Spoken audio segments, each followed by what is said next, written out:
In October 2023, 39-year-old mother of two, Irina Garcia, was brutally killed in her bed. She was stabbed dozens of times in an attack so malicious that it was assumed to be an act of passion. But the only suspect in the case, Irina's 13-year-old son, had no motive.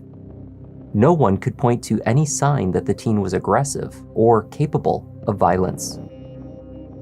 And so, even in the face of mounting evidence, new theories are emerging. Ones that argue that the minor currently indicted for this heinous crime is in fact innocent.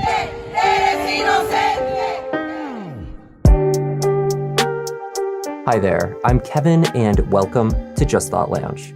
Today's case has captured the attention of many around the world. It's a crime so horrific that it's hard to comprehend the details. It may be for this reason that movements supporting both sides of the case have emerged. Petitions garnering thousands of signatures and tens of thousands of dollars raised for legal costs. All the while, protests take place outside of the courtroom. This is the case of Derek Rosa. Let's take a look.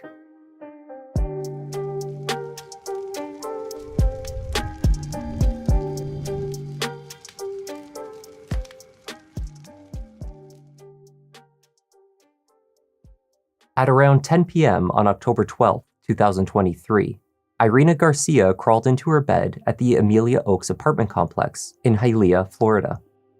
She was recovering from a cesarean section performed just 2 weeks earlier on September 29th when she welcomed a baby daughter.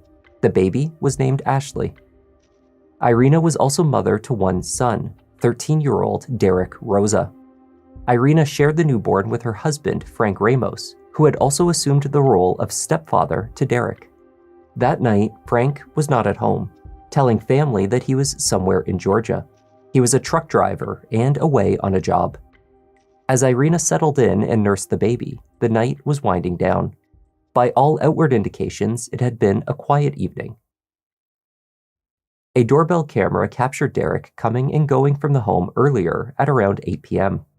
The two had a brief exchange at the doorway in Spanish. Irina calmly told her son not to run out the door, and he agreed. Irina was captured briefly, holding the baby while seated on a chair just inside the doorway. By 10 p.m. that night, Derek also went to bed. Exactly what transpired over the following hour and a half is unclear. But at just past 11:30, Derek placed a call to 911. Can you bring the police over here where I live? What is your address? I don't know my address. Derek explained that his mother had been stabbed. The knife, he said, was in his room. When directly asked, he told the operator that he had killed his mother. Are you by yourself with your mom? Yeah, no, my baby sister's here too. She's sleeping. I need to know if your mom is breathing. She's dead, miss. Okay, and what did you do then? There's blood all over the floor. I need to know that you don't have any guns or any knives with you. There's a knife in my room and there's a gun in the living room. Okay, I need you to stay away from them. Can you put them in a safe place away from where the officers can see them? I need to know, do you think we can help your mom? Miss, she's dead. The 8th grader told the operator that he was searching through his mother's drawers for a letter that contained their address. When he eventually found one, he struggled to read it. I need you to get me the address. Can you get me the address? Yes. I'll go to my mom's room. I'll try to find it in the drawer. Okay. Someone's calling my mom. What do I do? Don't pick up. I need you to get me your address. That's what I need. Okay. I'll try to find it. Wait. Eventually, emergency services received the complete address of the unit at Amelia Oaks. Meanwhile, still on the phone, Derek offered unsolicited and extremely disturbing commentary. I have more family members. They can take care of my sister. I understand. Your sister will be in good hands, okay? Let's just worry about you now. Okay. I took pictures and I told my friends about it. Was that bad? You told who about it? My friends. Your friends? Did you send pictures to your friends of what you did? Yeah. Derek watched law enforcement enter the complex before retreating back inside the apartment as instructed. What do you mean? They're already here? Do not go. I see officers. Do I leave? No, do not leave. Do not leave. Stay there where you are in your apartment. I'm going to tell you when you can come out, okay? Do not have anything in your hand, okay? I'm going to stay in my living room. Stay in your living room. Only have your cell phone, okay? Stay with me on the line. Okay, ma'am.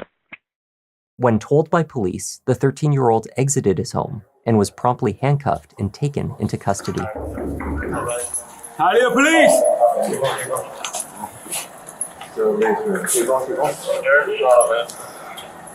Hands up! Come on, get him. Hands up! Come here, come on. Hands up! Get in the ground, get in the ground. Go.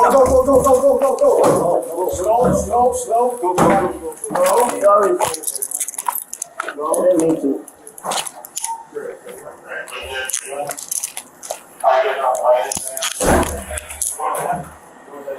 The son is in custody. Any knife? There's a knife in my room. The knife is in the room! There's a baby. How's the baby?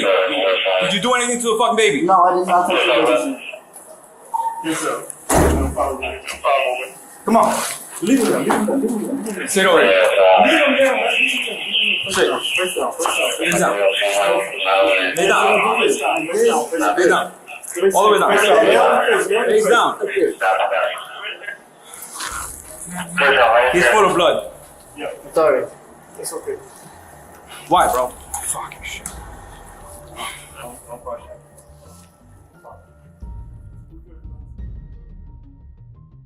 Inside the apartment in the bedroom to the right side of the hallway, Irina Garcia was found dead in a bloody scene. The mother of two was face down on the floor between the end of her bed and a large chest of drawers. In the baby's crib, Ashley still lay sleeping.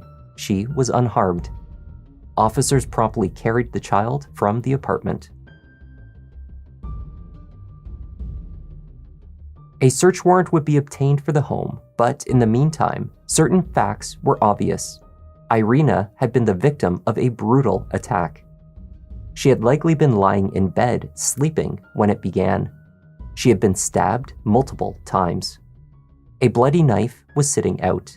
It was over a foot in length and had a purple handle, a match to the set found in the apartment kitchen. The weapon had been left on top of the chest of drawers, in Derek's bedroom. Irina's mother, Isabel, accompanied by one of her grandsons, arrived on scene. They frantically tried to reach Irina inside the apartment, but were physically restrained from entering the crime scene. Distraught and receiving no details from law enforcement, Isabel was eventually placed in a cruiser to speak with police. Prompted by the detective, Isabel began by explaining how her son, Derek's uncle, also a truck driver, had urgently called her to rush to Irina's home.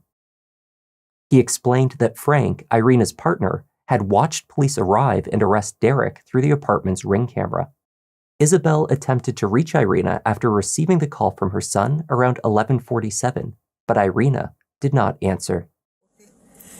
El esposo de mi hija, que también es camionero, vio por la cámara que ellos tienen en la puerta los policías y que estaban esposando. Next, the grandmother was asked about Derek. Did he have any existing mental health issues? Had he shown any signs of aggression or perhaps depression? He is a good boy, she said. She described her grandson as intelligent. He was on the honor roll. ¿Él tiene algún problema de agresión, algún problema de depresión?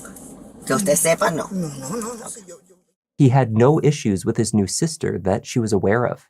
Just a normal boy, she said. ¿Cómo estaba Derek con la baby nueva?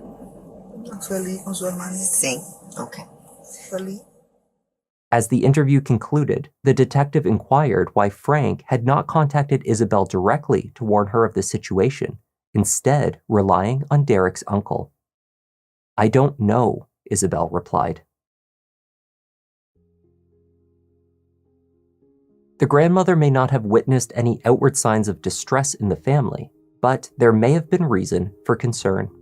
Although Frank had played the role of Derek's stepfather and husband to Irina, it seems that he could not have been in a legal sense. That is because he already had a wife as well as daughters in Cuba. His relationship with Irina was an extramarital affair. Whether Derek was privy to this situation is unclear, nor is it known how exactly the young teen felt about his family in general. Derek was transported to the Hialeah homicide office and left to wait the arrival of detectives.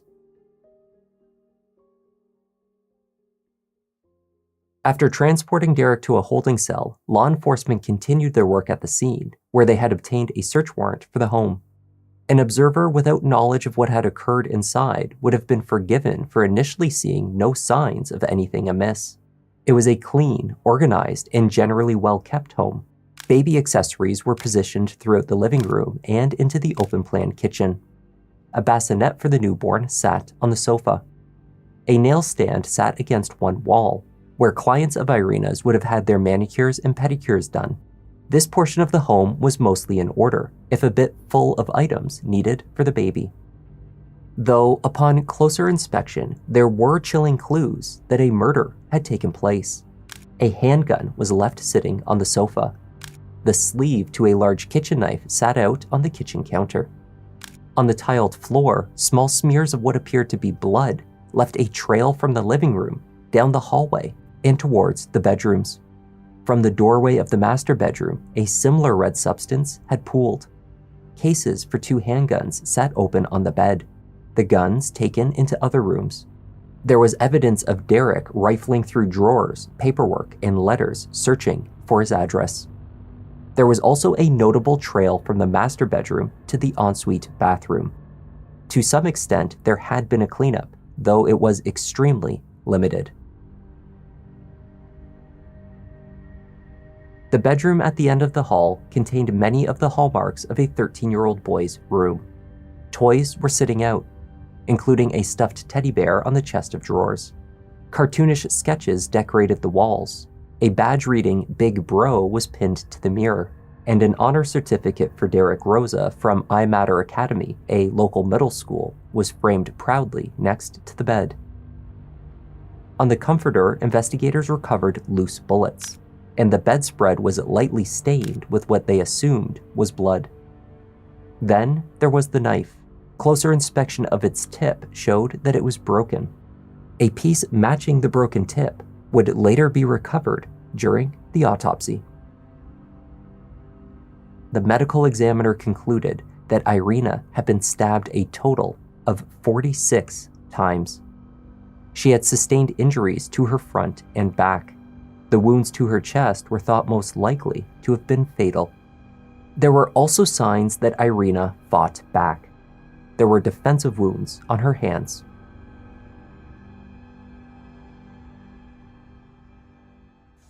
Derek, come over here, Derek. Have a seat right there for me, please, if you can.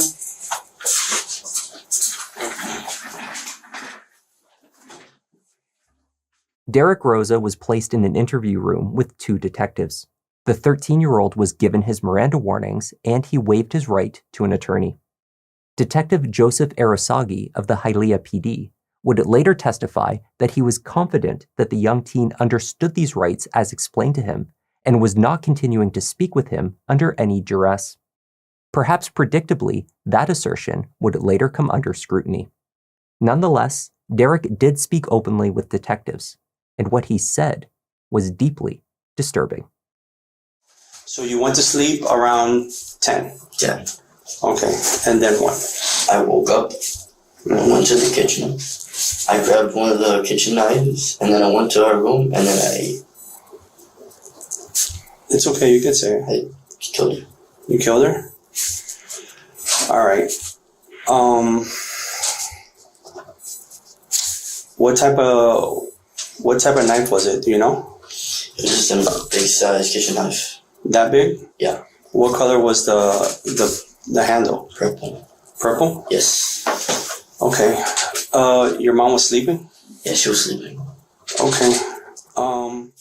Derek explained that after killing his mother, he took photos of her. Then he texted a friend of his and told him what he had just done. How many friends did you call? Only one. What's his name? I don't know his real name. He's an online friend. He's an online friend? Yeah. When you say online friend, what do you mean, from video games? Yes, from video games. I know him real well. Okay. How long have you known him? Since like I was 10. 3 years. 3 years? Have you ever met him? No, I've seen his face. You seen his face? Yeah. So how did you communicate with him? My cell phone. Through your cell phone, so you have his number? Yes.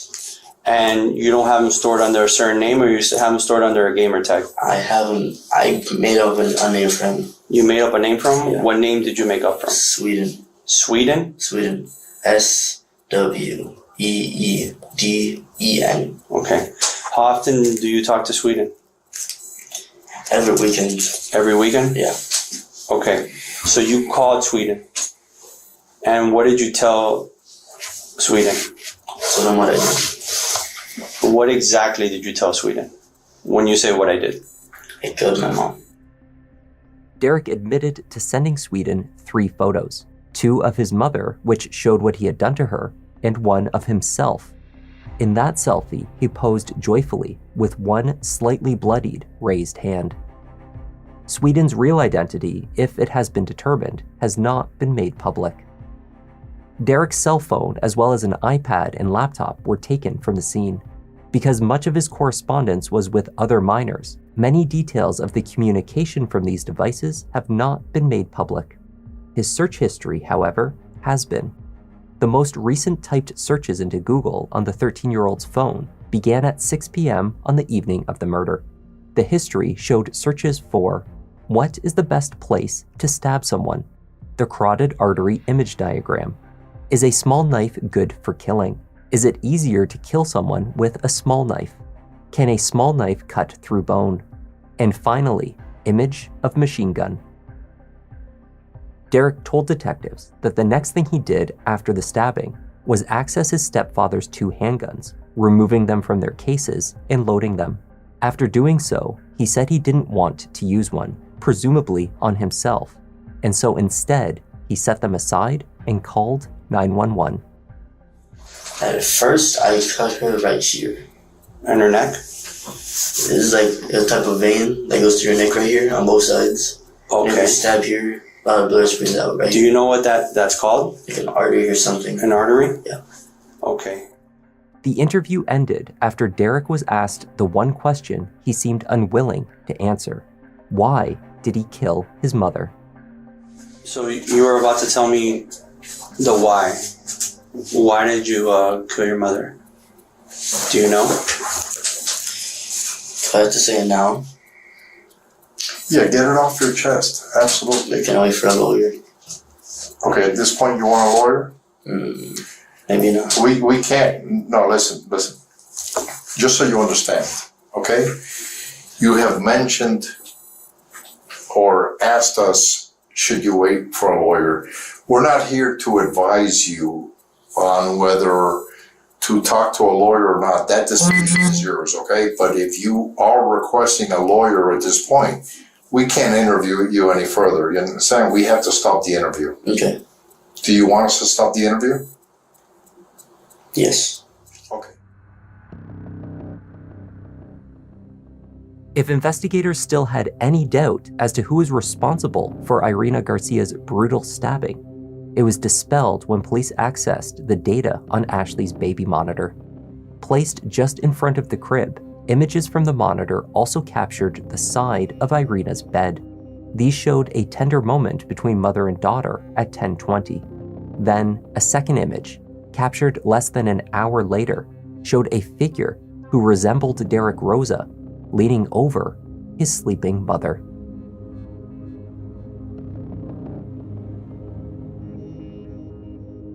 Derek Rosa was first charged with second-degree murder and indicted as an adult by a Miami-Dade grand jury. The charges were later updated to first-degree murder. He pleaded not guilty. The 8th grade honor roll student is being held in the juvenile section of an adult facility as he awaits trial. The evidence against him appears overwhelming. Although the 911 call audio was redacted, Derek reportedly confessed to the murder on that call. Then, of course, he admitted to killing his mother again a few hours later to detectives. No one else was thought to be in the home that night, aside from his 2-week-old sister. Police found bloodstains on his clothing. The data on his phone suggests he was contemplating and planning out the attack hours earlier. Yet, his grandmother, other family members, as well as a growing number of outspoken supporters, have coalesced around one central assertion: that Derek Rosa is innocent.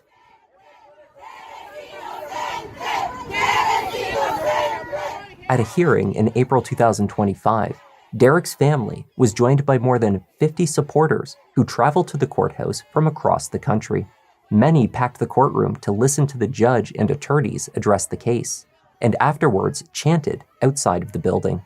They came wearing shirts adorned with his portrait and the phrase, "Free Derek," declaring themselves just a small fraction of his national and international support. At one point, several Miami-Dade police officers warned the crowd that they needed to back away from the entrance and stand on the sidewalks. These activists have attended nearly every hearing, firmly maintaining that the team is not responsible.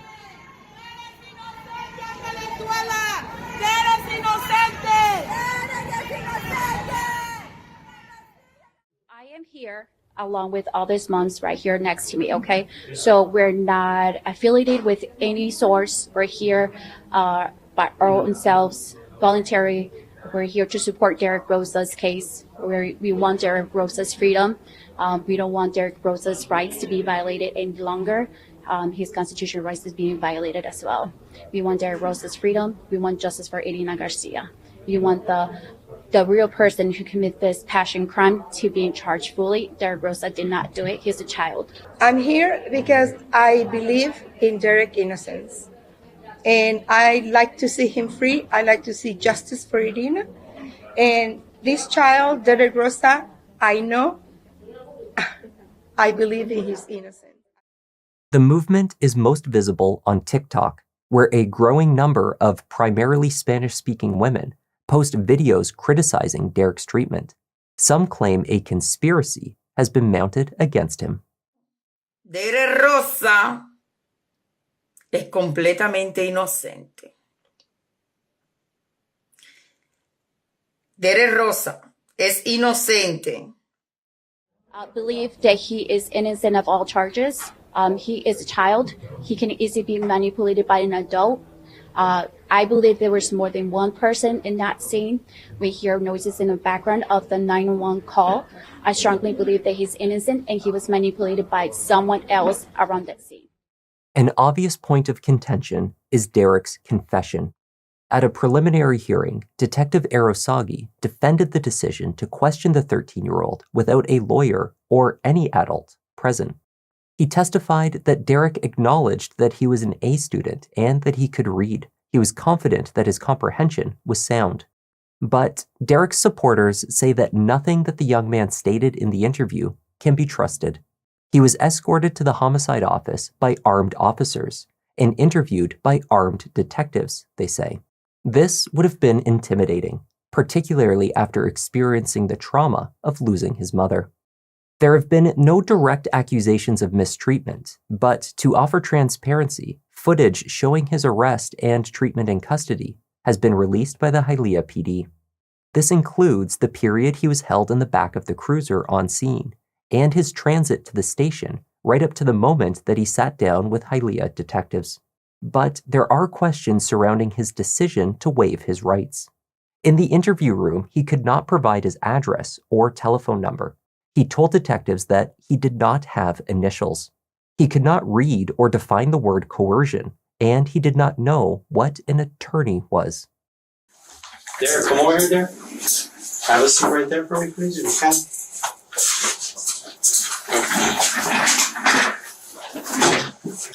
Before we ask you any questions, you must understand your rights. Okay, you understand that? Yeah. Okay. Go ahead and initial this little dot for me. It means that you understand that. Yeah, just your initials. I don't have initials. I just write my name. Okay. Whatever. What's your name? Right here. You have the right to remain silent. Okay, you understand that? Yeah. Okay, write your name again if you understand that. You have the right to talk to a lawyer for advice before we ask you any questions, and to have the lawyer present with you during the questioning. Okay, you understand that? Go ahead and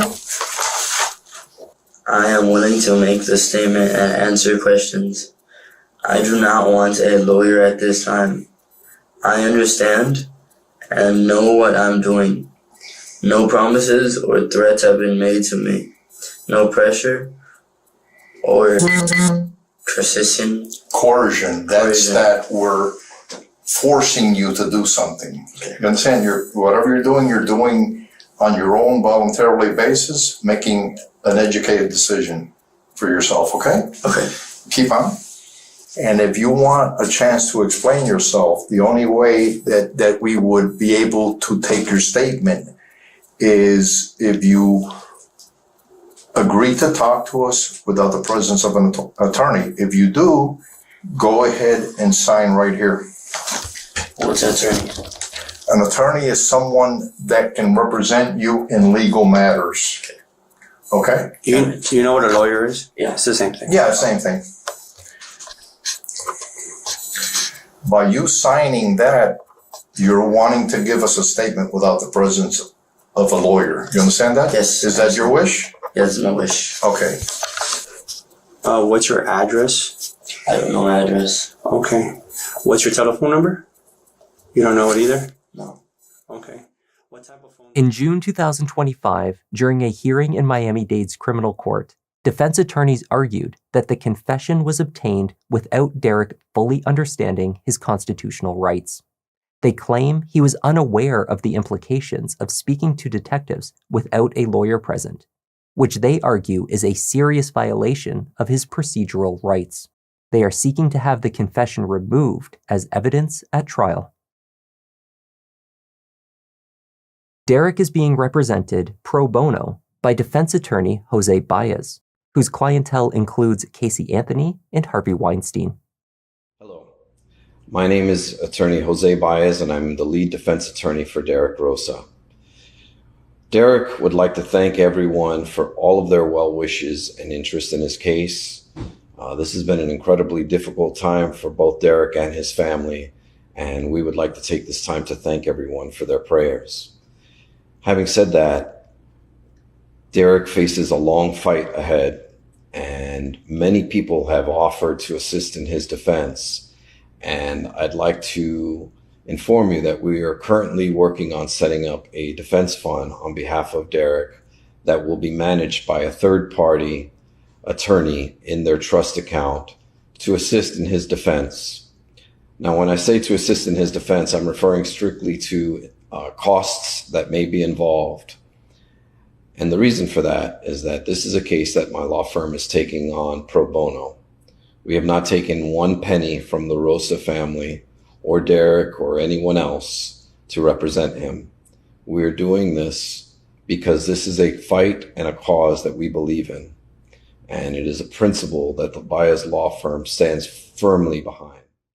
When the Fundly page was shared by Derek's legal team, it had already accumulated over $23,000 in donations, with a stated goal of $100,000. The page is no longer active and displays only a thank you note to those that contributed. They reportedly raised over $140,000. A petition supporting Derek Rosa's release has garnered over 43,000 signatures.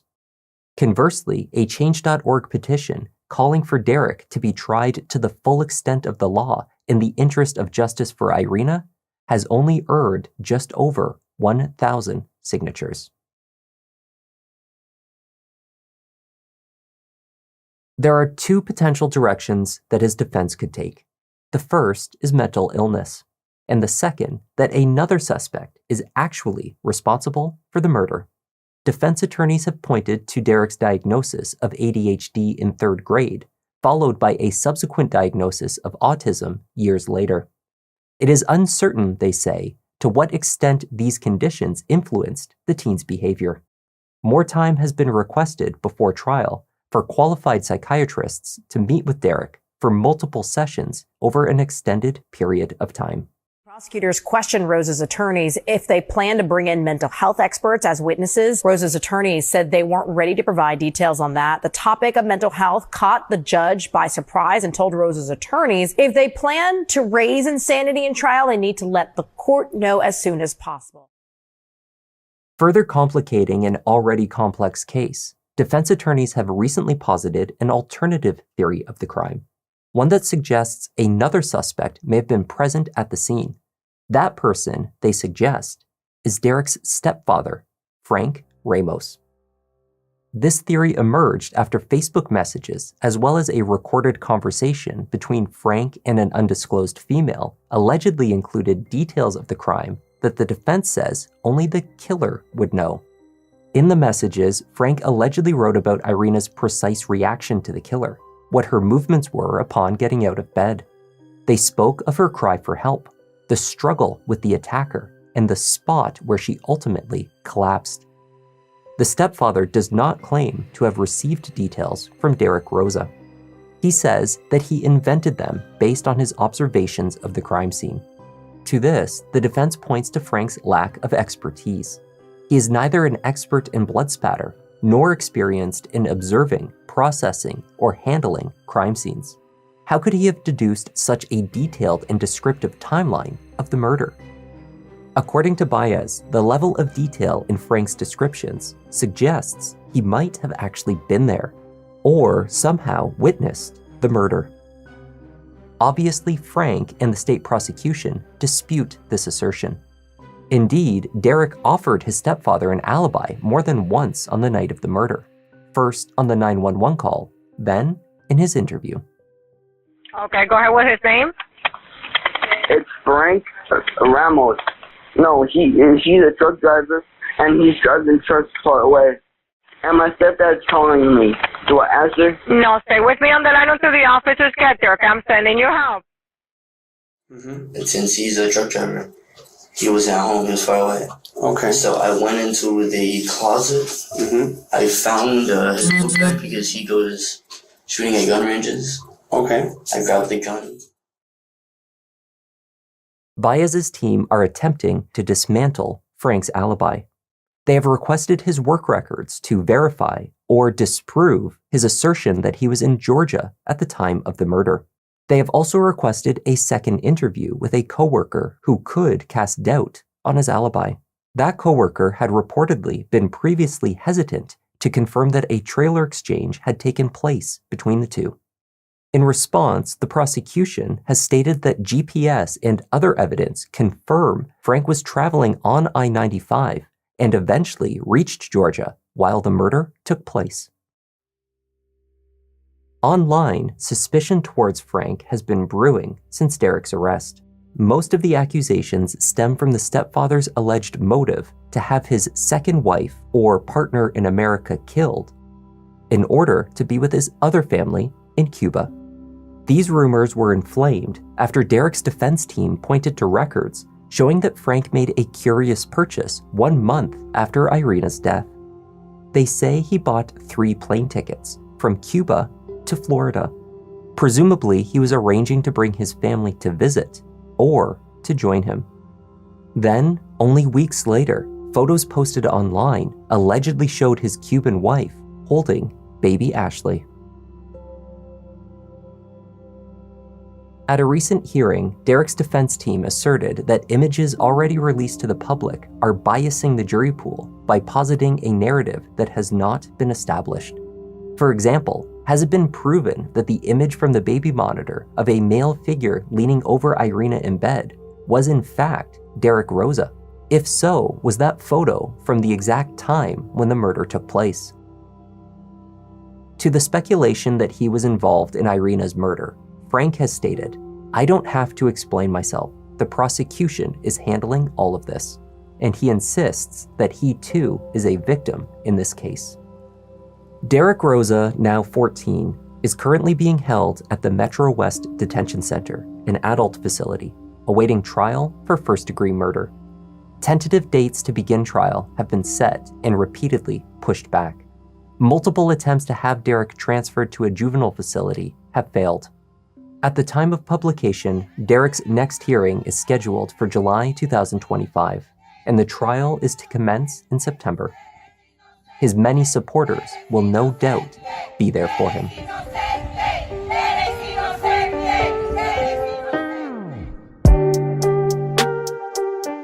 And that was the tragic murder of Irina Garcia and the arrest of her son, Derek Rosa.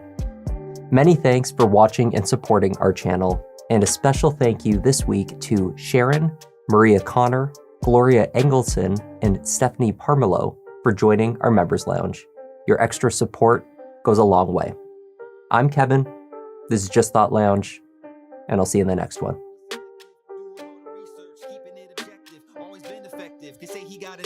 Pick it a litter, you see how Newton got his back. Yeah, the content that you need, this could be a new sign. We talk in the comments, they jot in a few lines. Tune in and hit like, love that, it's too kind. Feels like the whole world is online for true crime. Watch them on a run, but it's not a race. Really hard to disappear, poof, without a trace. Sherlock Holmes with it, I put you in your place. Got my smoking pipe, only right, I crack another case like